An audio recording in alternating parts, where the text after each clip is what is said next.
Welcome to a People for Effective Government online event. I'm PEG President Eric Coltrane and will be co-moderating tonight's event along with PEG Board Member Jeff Williams. Good evening, Jeff. PEG is a nonprofit, Spokane-based nonpartisan coalition. Its mission is to support approaches to governing which are fiscally responsible, ensure an adequate social safety net, and promote a civil society. We've held in-person forums and online events like this one for more than 3 years. PEG works to encourage sincere and civil discussions on the challenges that face our nation and seeks to promote effective solutions to those challenges by presenting public forums on a variety of relevant topics. As a reminder, the views presented by tonight's guest speaker is her own. As a 501c3 nonprofit, PEG neither participates in political campaigns on behalf of or in opposition to any candidate for public office, nor engages in political activity of any kind. Our audience is welcome to submit brief questions at any time via the Q&A feature. Please limit your questions to 2 or 3 sentences. You may ask several questions, but please submit only one at a time. Our speaker will answer as many questions as possible before we end the forum around 8:30 p.m. Tonight's event is being recorded and will be posted on our website, www.pegnow.org, within a few weeks. Tonight's forum topic is the role and importance of the Spokane County Auditor's Office, and our panelist is Spokane County Auditor Vicki Dalton. People for Effective Government invited Vicki's opponent, Bob McCaslin, in the upcoming election for Spokane County Auditor. He declined, citing a previous engagement. This forum will delve into the importance and breadth of the Auditor's Office. It is one of the most diverse offices in the county, responsible for administrating elections, recording property and personal records such as deeds, mortgages, and marriage licenses, issuing vehicle plates, titles, and tabs, and performing the accounting for the county, including payroll, vendor payments, and the annual financial report. For the past 24 years, Vicki Dalton has served as Spokane County Auditor. During her tenure, Vicki has experienced 5 presidential elections, the 2004 governor's election that was decided by 133 votes statewide, the 2000 recall of the City of Spokane, Jim West, Mayor's City of Spokane, Jim West, implementation of vote by mail, and the implementation of same-day registration. Vicki attended Idaho State University, obtaining 2 degrees, one in accounting and one in computers. She is a certified public accountant, certified government finance manager, and certified elections administrator. Welcome, Vicki. Good evening. Thank you for having me here. Thanks for coming. Take it away. Okay. Well, any of you who have heard me talk before know that I can go on for hours quite enthusiastically about my office. So I will start out telling you a little bit about myself, and then I'm going to talk about all the different things that the auditor's office does. So I am currently the county auditor. I grew up in Priest River, Idaho. I like to describe myself as a Cecil Andrus Democrat. And what that means is you take care of yourself and you take care of your community. And that's always been very important to me in my role, either as the internal auditor before I was the elected auditor, and now as the elected auditor. It's really about serving the community and serving the needs. I went to school at Idaho State University. My upbringing was, we didn't have a lot of money, let's put it that way. And I didn't realize that we were poor until I went to college and saw how other people lived. So I went to college with scholarships, made that happen, and then went to work out in the CPA world, spent several years there, and discovered that the thing I really liked was government accounting and government auditing. So when the opportunity opened to come back home to Spokane area as the internal auditor for Spokane County, we jumped on it and moved back here. And I've been with Spokane County that whole time. As was mentioned, I have 2 different bachelor's degrees, one in accounting with CPA emphasis. I passed the CPA exam on the first sitting. And Graduated during the Reagan recession, couldn't find a job, so ended up driving long haul truck with my dad all across the US. Yes, it was a Freightliner with a diesel engine or Detroit engine and a 9-speed Road Ranger transmission. Reverse was not my best gear. We'll leave it at that. Anyway, got to see a lot of the US, then actually got jobs, worked, and then, as I said, came back here to Spokane. I've been the auditor now for 24 years, and what's amazing about the auditor's office is how many different points we touch people's lives. And most of the services that we provide are about things that are of incredible importance in your life. Elections, of course, determines who governs, not only here locally, but at the state level and federal level. And that has incredible impact on each and every one of us on a daily basis. Other aspects of my office deal with some of your most valuable assets. First, your house. The recording division records and preserves your deeds, mortgages, liens, releases on your property, on your real property. So that's where your chain of title is maintained to prove that you actually own your property, own your house, or that you have a mortgage on it, or that you've paid it off, because that's where what's called the reconveyance is recorded and kept. We also issue marriage licenses, which I hope that's one of the most important days of anyone's life, is when they get married. And that marriage certificate that we issue and then again preserve, literally forever, is a civil contract between two people that provides rights and responsibilities and, of course, shares assets. Then I have licensing. We title your vehicle, which for some people, that is their most valuable asset that they have. And finally, we account for the dollars that are received and spent in county government. So we record and report what actually happens. The way to think about budget versus actual is budget is the wish. It's what departments are authorized to spend, but that isn't necessarily what happens. What we record and report is what actually happened with your money. So that's kind of a very consolidated trip through the 4 major aspects of the auditor's office: elections, recording with marriages, licensing, and then financial services. Let's see, what else can we talk about? So since I've been the county auditor, we have made some pretty dramatic changes in those 2 decades. My first year was spent trying to get us ready for Y2K. There may be some of you in the audience who weren't even born then, but I can tell you that was a very hectic time as everyone across the world was trying to implement new software that could account for 4 digits in a year rather than just 2. We changed accounting systems. It was a rough process, but we made it happen. And because of that, we have been able over the years to move from a paper-based operation to a very electronic operating basis. Thanks to some personnel changes in other departments, not my own, we were finally able to move to electronic vouchering, which means that the requests for payments were totally electronic. The signatures were electronic. And we did that literally 4 months before we went into the COVID shutdown.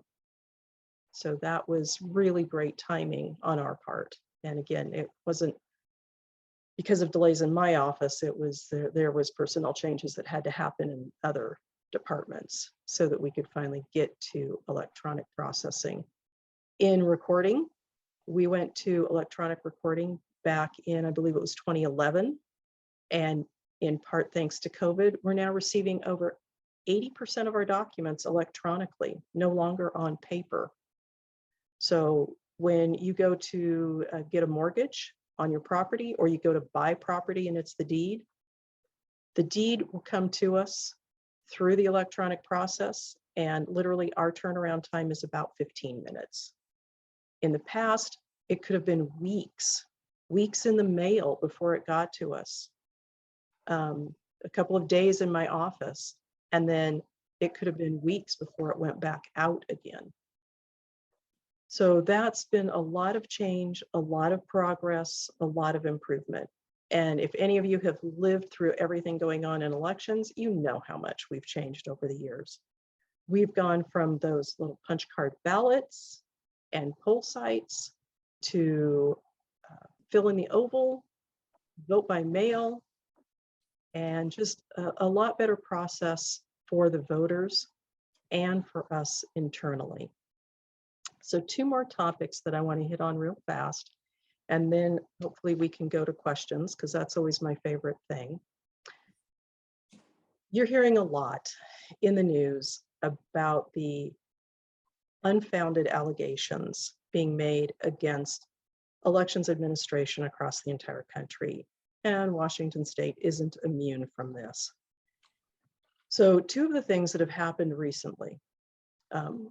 One is the door-to-door canvassing, where a group of people have gone door to door with a list, asking people who's registered at that house, if they actually live there. And some folks on that list do not live in that house anymore. And locally here in Spokane, they're claiming, I think it's about 850 or 870 anomalies, where they say that it's voters who have a problem and maybe shouldn't be registered. Unfortunately, that group will not provide us with the list. We've asked repeatedly, and they have not provided us the list. So we can't speak to any specific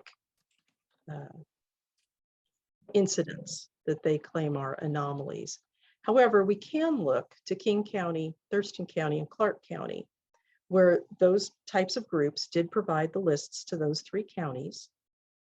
And in those lists of several thousand voters, the 3 counties found that there was only 1 issue out of those thousands of voters. And that was an individual who had been dead for about 12 years and was still on the rolls. So that is an issue. But it's 1 out of many thousands that these folks claimed were anomalies and could have been invalid voters. Why weren't they invalid? These were people who are in the military, so they don't actually live in that house anymore. They're stationed somewhere in the world. Some of them are what's called overseas civilians. Again, they're somewhere in the world, but we need an address to precinct them, so they can choose an address in which they've had an affiliation, which could be a previous residence that they haven't lived in. I mean, we've got missionaries from Spokane that are all over the world, and some of those folks have not lived in the US in over 30 years. They're US citizens, they have the right to vote. We just need to be able to precinct them somehow so that they can vote on the jurisdictions that relate to them. Some were college students, some were people who are homeless. So in the state of Washington, there are reasons why you may not live at a particular address, even though you're precincted for it, because you meet one of the criteria: military, overseas civilians, college student, homeless. There's a variety of reasons. So that's one of the things that's been in the news lately. The second thing that's coming up is a group that wants to watch the drop boxes. So there was a change recently in statute that does allow for certified election observers to not only watch the elections processing center, which that's been in place for decades and decades, but also the voter service centers, the student hubs, and drop boxes. But a certified election observer is someone who is sponsored by a political party or campaign. That name is provided to us. That person has to go through training in my office to be a certified election observer. And then there are conditions. So with things like the drop boxes, there is no interference that's allowed. So there can't be any kind of signs or activity within 25 feet of the drop box or within 100 feet of the entrance to a voter service center or a student engagement hub. So there are rules. And I just wanted to give you guys a little bit of background on that. We certainly hope that everyone understands that voters have the right to get to the drop box unimpeded. And that includes any kind of physical barriers or verbal barriers as they approach the drop boxes. So we are hoping that everyone follows the rules and the standards that are laid out in the statutes. So that's kind of it in a nutshell. The last thing I'll say is I have enjoyed the 24 years I've been the county auditor. Every day is a new adventure because you have no idea what's going to happen every single day, and something new always does. And I really do want to continue for one more term. So at this point, I am happy to answer questions. I hope there's lots of them. And if I need to stall, Jeff, let me know, because I can go off on just about anything in my office for at least 10 minutes. Thank you, Vicki. I appreciate it. The first question was submitted earlier today from one of our members. So he's asking, and you've touched on this a little bit, about it's called the Washington Voter Research Project. Is that correct? This group you're referring to? So is this group, I think you answered most of this, but is this group sponsored by a political party? And have they given you a reason why not provide the data on the anomalies? So the Washington Research Project, Washington Voter Research Project, is headed by Glenn Morgan. And Glenn Morgan has, in the past, filed a lot of PDC complaints against campaigns. So that's some of his original activity when it comes to the elections or campaign process. And he's branched out from there. So this particular activity, again, went and knocked on doors. We have no idea how they generated the list of names that they did, why they knocked on the doors that they did.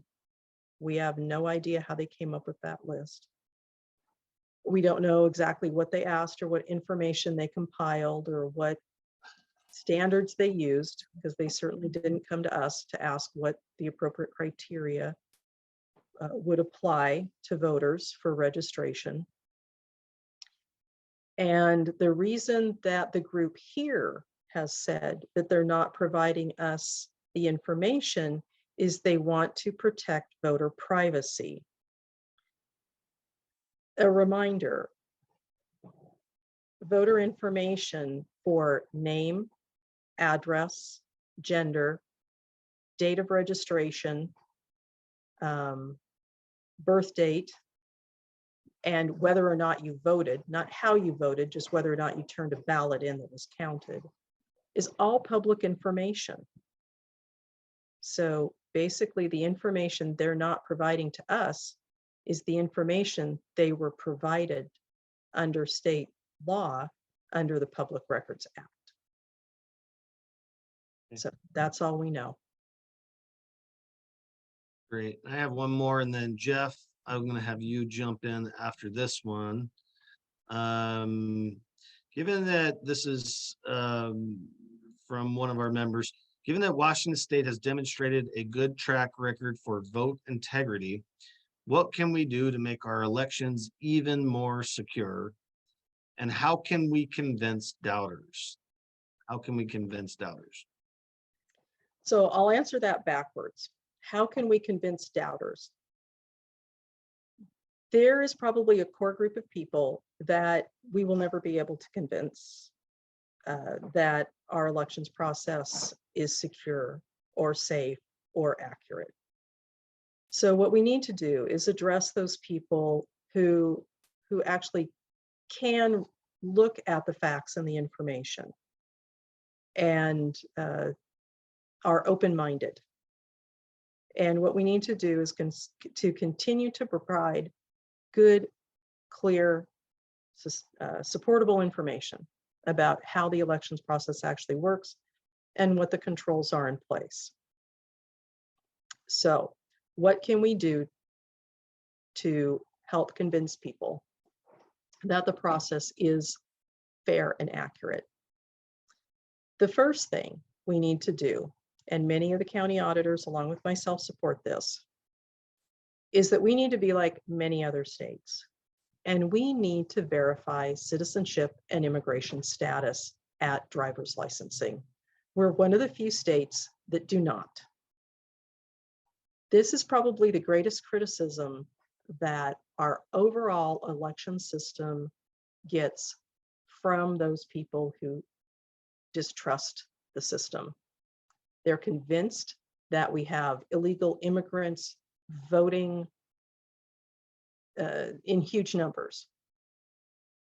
If driver's licensing actually verified citizenship and immigration status for all driver's licenses, it would help immensely. So right now they only verify that for commercial driver's licenses and the enhanced driver's licenses, not the regular driver's license. So if every voter had a properly vetted driver's license and then registered to vote after receiving that driver's license, that would eliminate the possibility that an illegal immigrant or even a legal immigrant could register to vote. And that does happen. We do get legal immigrants who come to our office, this is usually a couple times a year, with a ballot in their hand, just in complete terror. Because usually they've gone to driver's licensing, somehow the operator at driver's licensing hit the wrong button, signed them up to be a registered voter. And now they've received a ballot and they're terrified because that technically could be considered perjury, which is a Class C felony for having registered to vote. And that can be used in deportation proceedings, and it can be used to stop their naturalization process. So this is a very significant negative impact to that individual. So again, it's verifying citizenship and immigration status isn't just about keeping our voter registration rolls clean, it's also about protecting those legal immigrants from harm for something that they didn't even do. So that's okay, I'll get off my soapbox now because that's one of the things I'm very passionate about. So when talking with people who believe that our voter registration rolls are filled with illegal immigrants, the first thing I ask them is, explain to me why it's a benefit to an illegal immigrant to be on the voter registration rolls. And usually there's several moments of stunned silence because they've never looked at it from that direction. Why in the world would an illegal immigrant register to vote because they've been paid. Okay, think about it.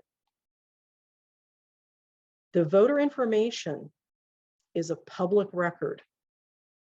The last thing an illegal immigrant wants is for their name, their address, their birth date, and for us, their driver's license, which is not public information, everybody else. That's the last thing an illegal immigrant would want to have known, is that much personal information out there. So there are ways that we can listen to those people who are making these allegations and find a way to have an actual conversation. Not just say, no, it doesn't happen, but to ask, you know, why do you think this is happening? Or to look at it from a different direction, as I did. Why would an illegal immigrant take that action? What's the benefit to them? So just some food for thought as we're dealing with people who distrust the system. Why do they distrust the system? And what is the other viewpoint of the argument that they're making? I hope that's helpful to folks. Yeah, I'll just ask a quick follow-up before I turn it over to Jeff. So why isn't that a thing? Why aren't we verifying citizenship at issuance of a driver's license? That is a policy question to discuss with your legislators. Okay. But it's something you advocate. And we advocate it from the point of view of elections administration. Now, there may be perfectly legitimate policy reasons why legislators don't want to mandate that. But from our perspective in elections administration, it's a safety net for the residents of the state of Washington, and it's a definite security feature in ensuring that only citizens, verified citizens, would be able to register to vote. All right, thank you. Yeah. Thanks, Eric. Hi, Vicki. Thanks for joining us today. So I have to say my questions are biased towards election stuff, given recent and annoying events. But I do have one non-election question, but I'm gonna save that. So, and I'm sorry, but You were going to get brownie points for a non-elections question. I'm gonna think of more. But anyway, just right out the gate, of all the fraudulent, I mean, how do I phrase this? One in how many votes are fraudulent, or what percent? I have a feeling it's a tiny number, but I kind of want to hear what you have to say about it. So any proven fraudulent votes are very, very small. So in, trying to remember if it was, I think it was the 2020 election, we ended up with 8 ballots that were counted, but the voter was deceased by the time the ballot would have been cast. Those signatures were checked. They were close enough to match. So, I mean, the system is not totally perfect. And I honestly do not remember how many ballots we counted. I think it was 286,000 in the 2020 general election. So there were a handful of ballots that were improperly cast and counted. Another example is the 2004 governor's election. So in that election, it was, I think it was roughly 3.2 million ballots that were cast. The difference between the two candidates was 133 by the time the court trial was finished. The court trial changed the number from 128 difference to 133 difference because one side of the argument found 5 felons that had registered and cast votes. So no election is perfect. There's always going to be mistakes and small errors, but it is not a pervasive amount of fraudulently cast or improperly counted ballots. And it certainly is not a coordinated or collaborative effort to cast or count improper ballots. Right. Yes, makes sense. So then, I mean, the follow-up question to that is, can you conceive of a method where some nefarious actors could somehow generate a telling or material number of votes to sway an election? It seems very difficult to me, but can you conjure any way someone could do it in a systematic way? Not in a vote by mail state. You could have influence on an election by making it difficult for voters to return their ballots. And sometimes Mother Nature does that to us. So several years ago, there was a very violent storm that really disabled transportation and travel on the coast on the day before Election Day and Election Day. So it made it difficult for voters to get to the post office to deposit their ballot or to get to a drop box to deposit their ballot. But that hits both sides. So yeah. So, you know, some of the things would be, you know, perhaps attempting to destroy drop boxes, which I hope nobody would do. But then you've also got the alternative of using the U.S. Postal Service. We have seen in years past in other states, we've seen certain groups send mailers to specific communities saying Republicans vote on Tuesday and Democrats vote on Wednesday. So, you know, somebody, and that was an actual incident. That's the only reason I'm using party names. It's been a long time. But I could see a situation where somebody tries to do a social media campaign that's something similar to that.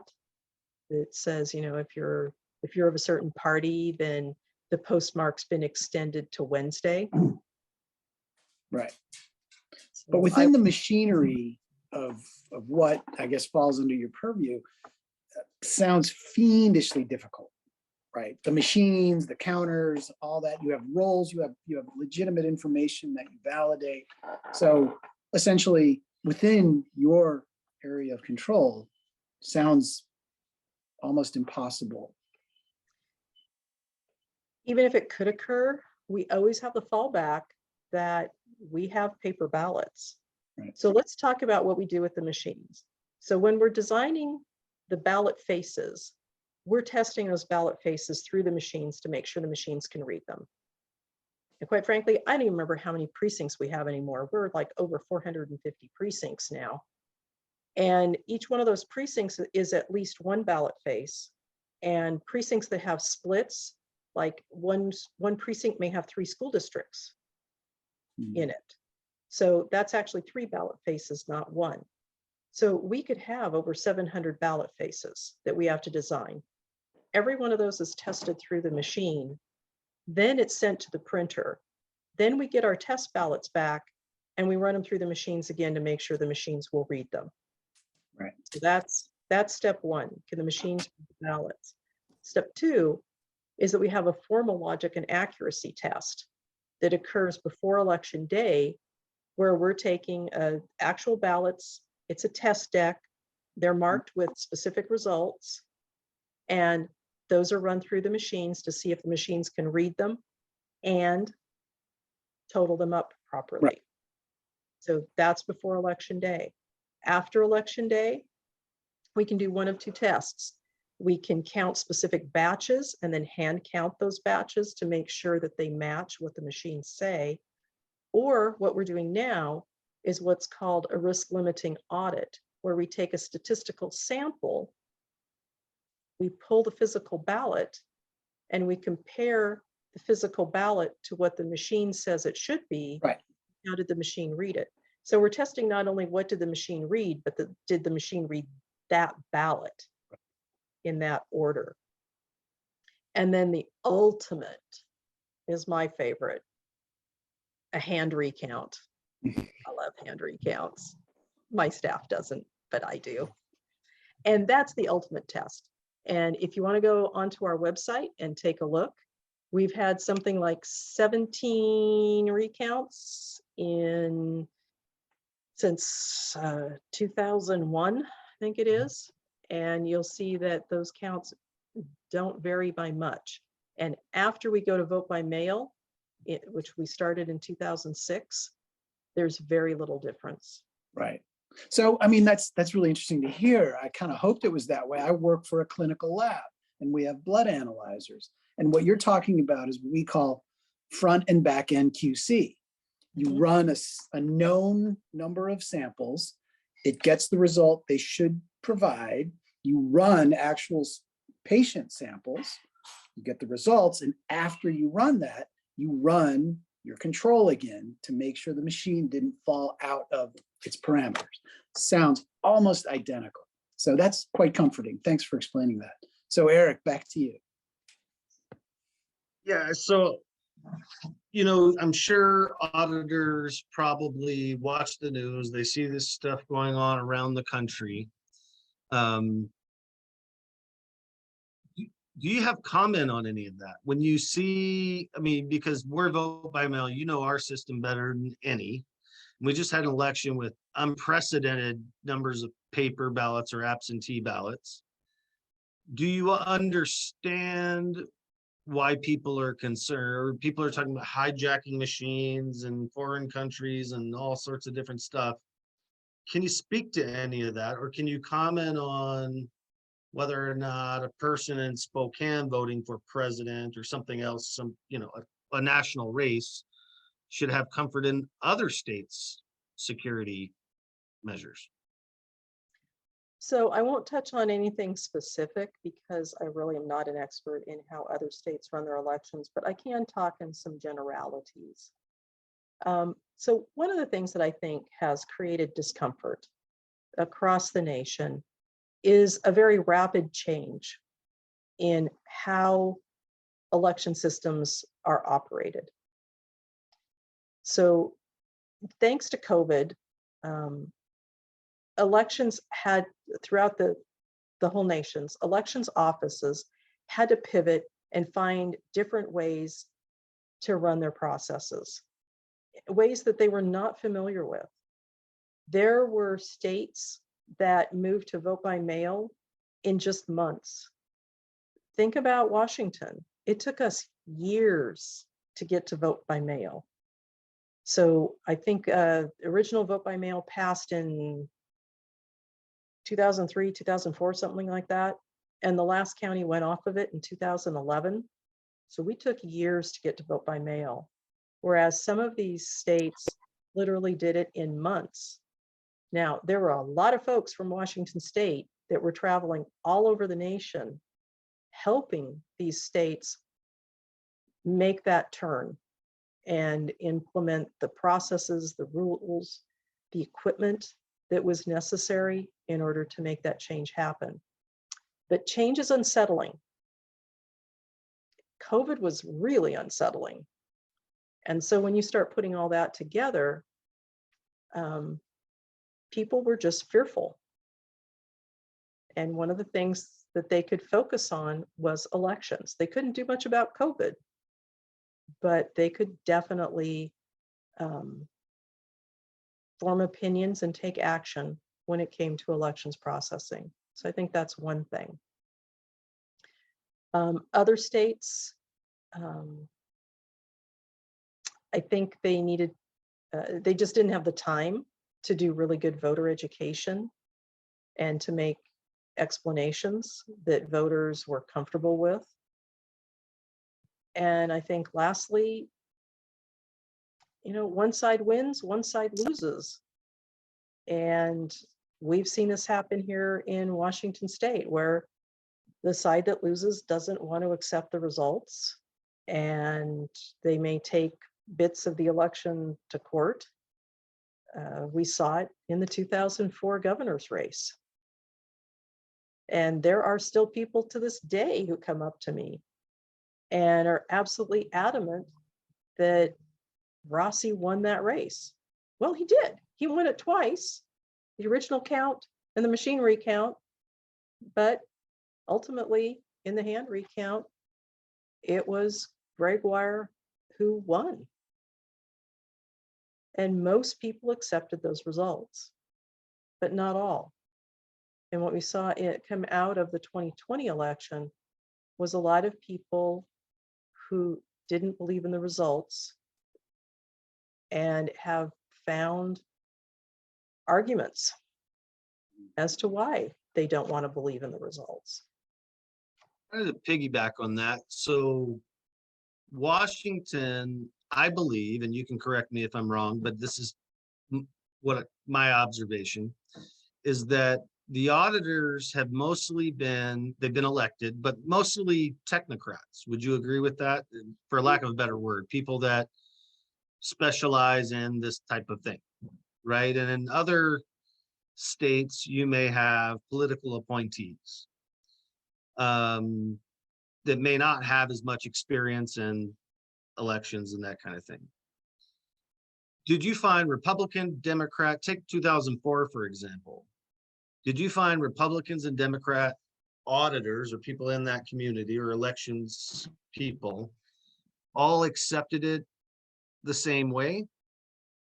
And I guess I'll start there. Did they all kind of agree? Like, who was the treasurer, the guy then, Sam Reed, maybe? Was he? Yeah, Sam Reed was Secretary of State at the time. So in fact, he was in his first term. Okay. He was elected in 2000. And then he gets this. Was he, were all of the auditors and the people responsible for doing elections of the same mind as you, that Rossi won one, Rossi won two, the hand recount switched it, but accepted it and believed it in their soul? That was the way it was. Yes, and the auditors and Sam Reed had been trying to explain to the legislature for years that elections offices were underfunded and that something was going to happen. And it did. And it was the Gregoire Rossi governor's race that showed that there were issues in the system, especially if it was an incredibly close race. And at the time, that was the closest statewide race in the US that had ever occurred.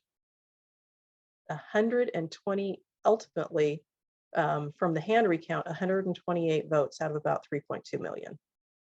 I mean, that's beyond infinitesimal. It's just non-existent as far as the difference. So here's the funny story about the governor's race and the auditors. So 2005, we're all at a conference in Grace Harbor, the middle of May. And we know there's a lawsuit coming. And somebody finally pieced it together that every county auditor was actually at this conference at the same time. So they sent the sheriff in with the subpoenas for us. And so we all lined up, and the sheriff was on the stage, and he would call out the name, and we would walk up and get our subpoena. So, and there's a lot more to this story that's even funnier, but I'm not going to go into it right now. So as we're all standing there talking, we started asking each other, well, what party are you? Because up until that point, none of us knew what party any of the rest of us belonged to, and we didn't care. So most people thought I was a Republican, which I really got a chuckle out of. And Kim Wyman at the time was the Thurston County auditor. Most people thought she was a Democrat, just because of which counties we were from. It was hilarious. And we were all laughing because when we were telling each other, you know, what party we belonged to, some of us couldn't believe the associations because it just didn't seem like that was the person's personality. And we've seen, and Kim Wyman's moved on to another role in in the administration. She was a longtime Republican, and we've had her on kind of an expert on election security, and um, what about, I mean, I've read things in the paper about actual threats to elections officials in our state and other states. Have we had that in Washington or in Spokane? Not directly in Spokane, but yes, Kim Wyman and the elections director, Gloria Gino, had received threats and actually had to have personnel detail from the Washington State Patrol for quite a while. And that's really, truly sad. So we do have a law now about essentially cyber stalking and cyber threats against elections officials. And we are working to get a bill into the legislature that would make it a crime to threaten elections officials in any manner, whether it's by email or verbal threat or phone. So it's an issue. Yeah. Jeff, I've got one more, and then if you want to jump in, or one more for now. So you're in a contested race. I can't remember the last time you had a contested race, but there's a contested race. You've got Bob McCaslin. He's that name has been around Washington a long time. And I would ask him something similar, but flip it. But from your perspective, you've been in this office for 24 years. You know it very well. What would be the hardest thing for a new person to come in and learn? What are some things that would be hard if you haven't been doing this for a long time? What would be hard for that person if he should win? First, let's clear something up. This is my 7th race for this office. Only once was I given a free pass, and that was. I may be mistaken. That's so 2018 was the only time I didn't have an opponent on the ballot. Every other time, yeah, I've had opponents. So walking into the county auditor's office, I think the most difficult thing is realizing that there are 4 completely different functions, and all 4 of those are incredibly important. Elections may be the one that gets all the media attention. It may be the one that shows up on the front page of the paper above the fold more frequently. But the reality is, it's recording that has the longest term impact. If we make a mistake in recording, that mistake is permanent. There's no going back and fixing it. So recording and those documents, preserving those documents, indexing them correctly, not taking a document that has a flaw from our perspective is incredibly important, because those documents will be preserved forever. Not 100 years, not 10 generations, but literally forever. Yeah. And that's a hard concept for some people in office to grasp, because most of government is immediate or transient or is quickly replaced.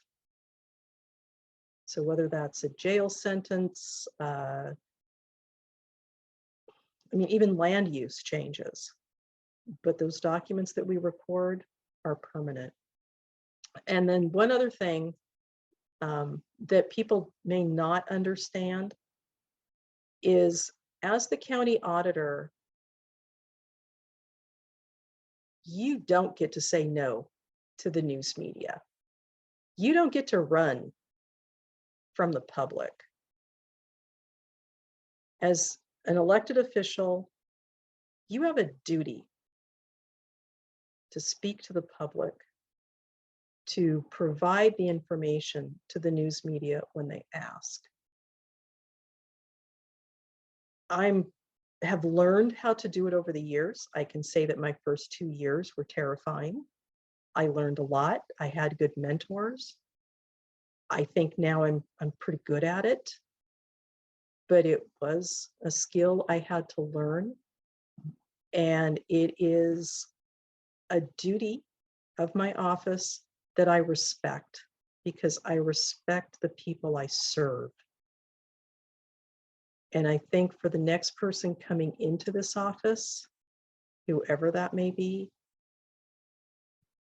that is a duty they better realize, and they better understand that they need to perform, and they need to perform well. Thank you. Jeff, do you have one? Yeah, I do. And I'd like to stay on this sort of line of questioning, but we'll come back to it because you set me up with a segue. But we have a question from the audience, so I'm going to ask that. Getting back to IDs, will the move to real ID change the citizenship situation? Yes, but what Washington State has done is they have used the enhanced driver's license as the solution to real ID, while still retaining a different license that doesn't meet the qualifications of real ID, and that is the standard driver's license. Okay, so it's still a gap. Still a gap. Okay, good. All right, so let me ask you my non-election question. Yes. It's not that great, but it's, well, whatever. Anyway, do you ever get a deed? Have you ever had a deed contested, and have you lost that contest? So that's kind of a tricky question. So we don't determine that a deed is valid. Ah, okay. Well, Yeah. sorry, Mike. So we don't determine if a deed is valid or legal or enforceable. What we do determine is the deed, does the deed contain the information that we have to have to locate it again?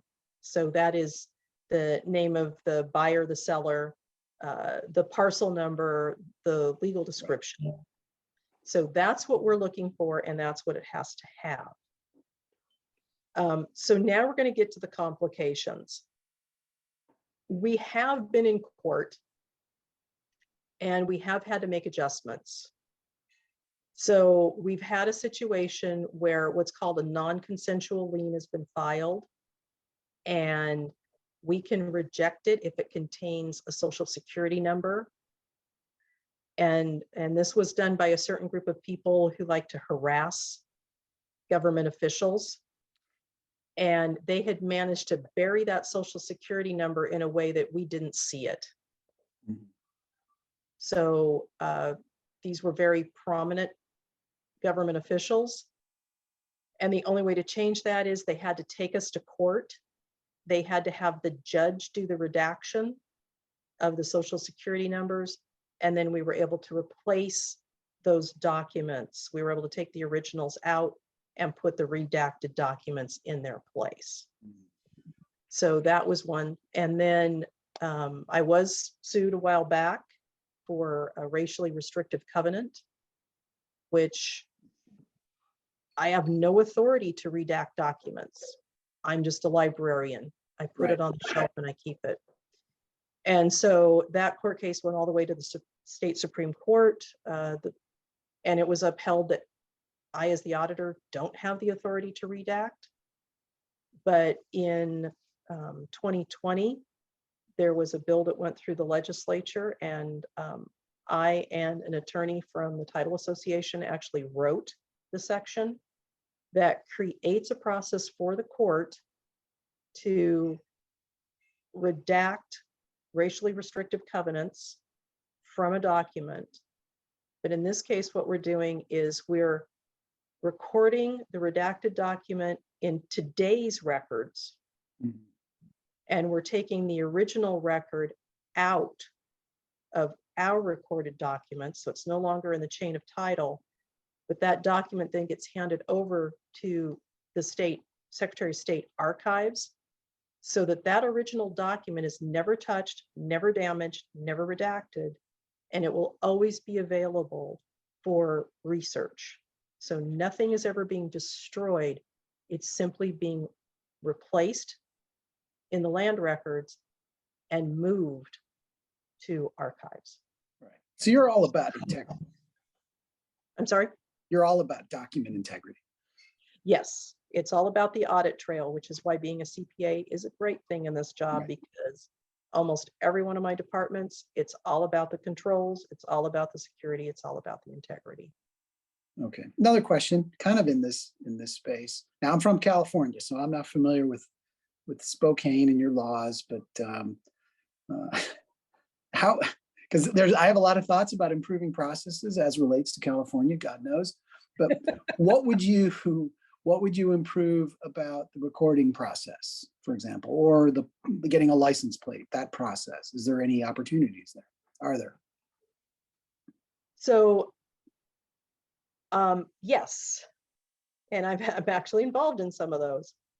So also in 2020, after many years of effort, we got a bill passed through the legislature that creates the Recording Standards Commission, and I am the chair.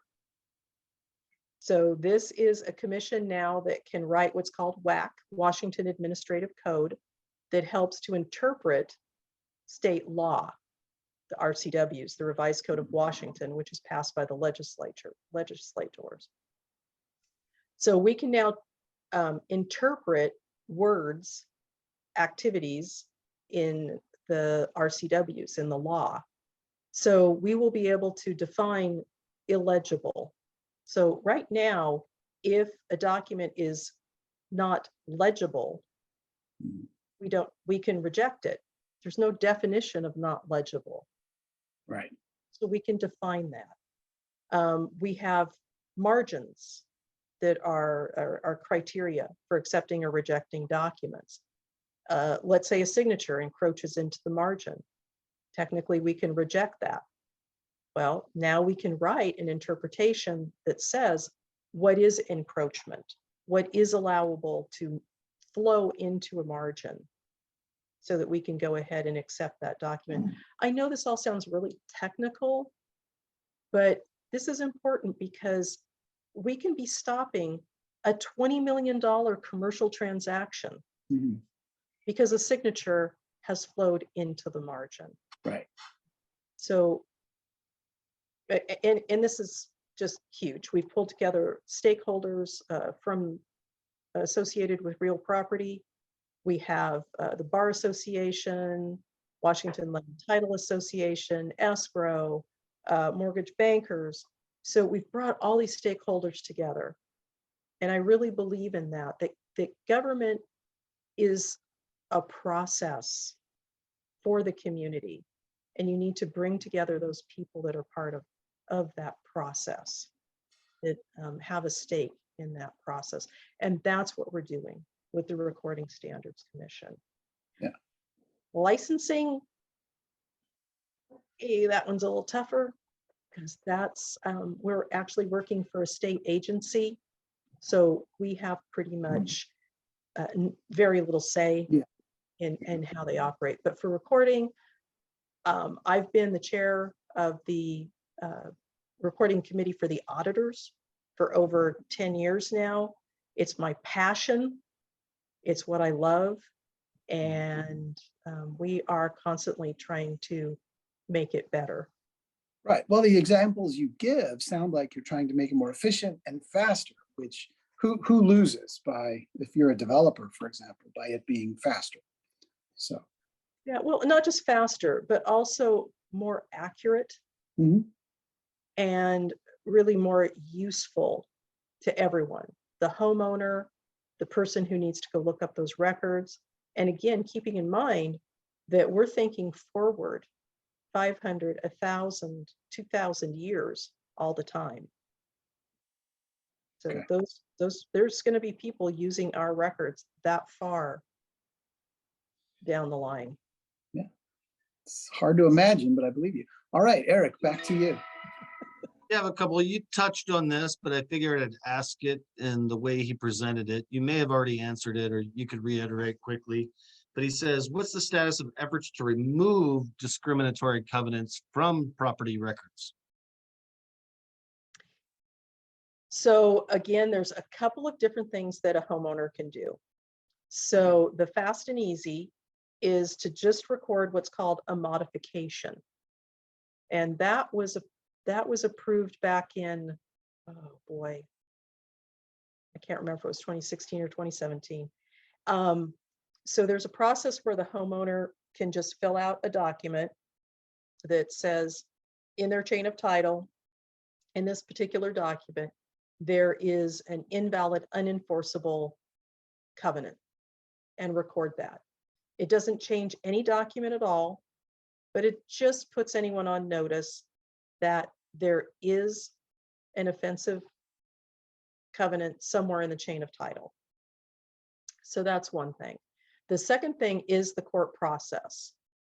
And again, I've described that, where you can go through a process that is, it's not easy and it's not cheap, but it can be done.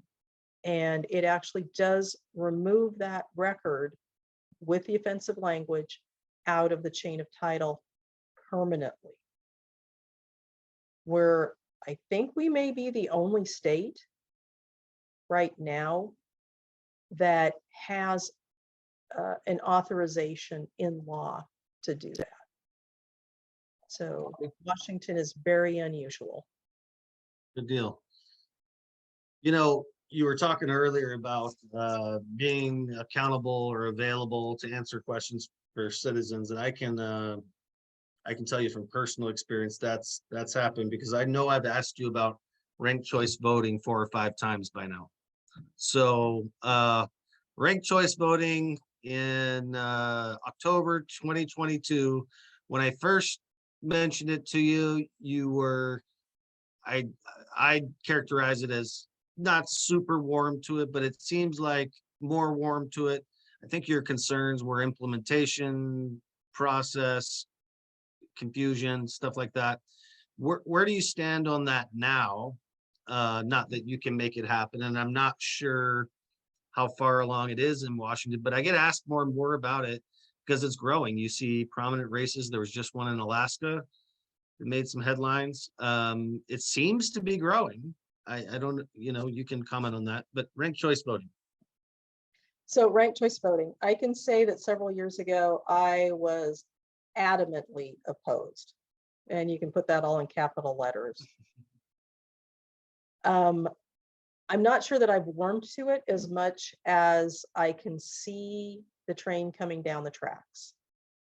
So I don't normally deal with the policy issues. Is ranked choice voting a good idea? Is ranked choice voting a bad idea? Is ranked choice voting actually going to improve the officials who get elected? Not my scope of worries. That's policy. That's somebody else's concern. My concern is, can I make it function administratively? Can I manage to count the votes? And ranked choice voting presents a lot of challenges. So first, it's just the education process. Can we get people to understand how to mark their ballot and what their options are? So right now, my concern is there's a couple of different methods of ranked choice voting, and some of the advocates want to have more than one type available. From an administrative perspective, we need, if we're going to do this, just pick one until we can figure out how to make everything work right from an administrative perspective. So just pick one type and try to move forward with that. The second aspect of managing it is it's going to push us to more than one sheet of paper. At that point, in a vote by mail environment, we've lost control of reconciliation.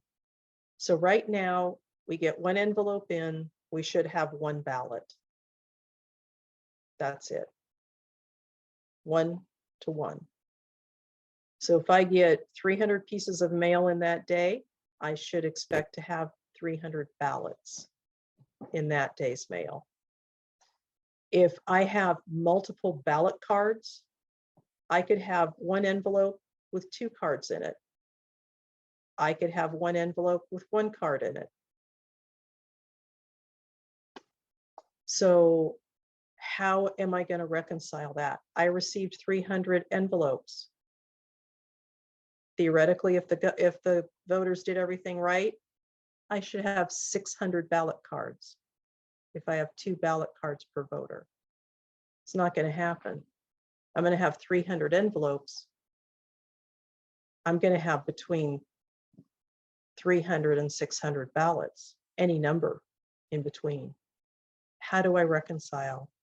How do I prove to people I didn't remove pages or I didn't add pages in the processing center? So that's a challenge. And we have not figured it out. And basically, from what I can tell, no other jurisdiction using ranked choice voting has figured that out either. They are doing it. Like, They're so they're conducting ranked choice voting, but they're not reconciling. So that control step is now gone. So that for us who are control freaks, we haven't been able to figure out how to resolve that. I imagine it probably, you can correct me, in an environment where people are concerned about security, auditors are naturally worried about phone calls and stuff like that, I would assume. Yeah. So it's just, it's some of that. And some of the other problems we had in years past are now gone, because it would have been, if there was a certain amount of paper in that envelope, if we had really long ballots and you had 2 of those inside an envelope, that would have pushed postage beyond 1 ounce, which would have cost the voters a lot of money directly. Now, since we're paying the postage with taxpayer money, at least the voter doesn't have to worry about putting the stamp on it. They're still going to pay for it through taxpayer dollars, but at least their envelope's going to get to us if they put it through the mail. So that was a really big concern for us, is if we had to explain to voters how much postage for that particular election that they had to put on. So that's no longer a problem. So some things are details. And well, I'll just say, this is a comment came from one of our audience members saying that ranked choice voting will be on the ballot in November in Seattle, Clark, and San Juan counties. So that could be a laboratory or whatever. We'll see how it works. Yeah, it's gonna be a challenge, because there's also the issue of what systems are certified to perform ranked choice voting, and what's the potential cost. So we are hoping to continue to have good, robust conversations with the advocates and with the legislators, that if ranked choice voting does become a reality in Washington state, that it's the process is well thought out in whatever bill is passed. I know there was the local options bill, and our auditors, or you're not endorsing or not endorsing, you're not involved in the policy part of it, endorsing it at all. So we only look at it from a performance viewpoint. And at one point in time, there was a version of the bill that probably was going to be doable. And then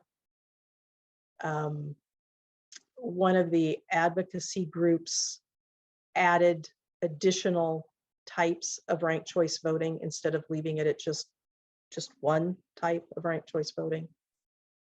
And at that point, it became untenable for us from an administrative perspective. Right. Mm-hmm. Jeff, do you have another, or I've got one more to wrap it up? Audience, I would say in the next few minutes, if you would submit any questions you have. I have one sort of to end it, but Jeff, do you have any? Yeah, one more. But I will say this about ranked choice voting, and it's interesting about being involved in PEG, because every time we have a speaker, I always sort of pick up some new layer, right, that I haven't thought of. And I'm an educated person and I read a lot and I try to think critically, but always I pick up some new thing, some deeper layer, and ranked choice voting is a great example. I'm a huge fan of ranked choice voting, but never once have I thought, logistically, how hard is it to sort of process it? And tonight you have really underscored how tricky it actually is, right? Nothing is ever simple. There's no black, there's no white. And the fact that it opens you up to vulnerabilities on the back end by people who question elections is a really, really powerful point. So thank you for that. My last question is getting back to the election piece. So or the voting piece, what part of the process that you control would you seek to improve if you could? Well, I would say that we are always seeking to make improvements every single election and every single year, including some things that might need changes in law. So, well, risk limiting audits is one of those that we just got passed. The original versions of it were a little wonky because it really wasn't well designed for vote by mail, but with a few tweaks. I think we finally have a structure that's going to work really well with vote by mail. So that's just one example. I think in the upcoming years, we're going to be dealing with the disinformation and the misinformation. So just better communication coming from the Secretary of State's office and the county auditors, working even more as a consolidated group and bringing our messages together and really being a good united front for explaining what the controls are in elections. Will be some of that.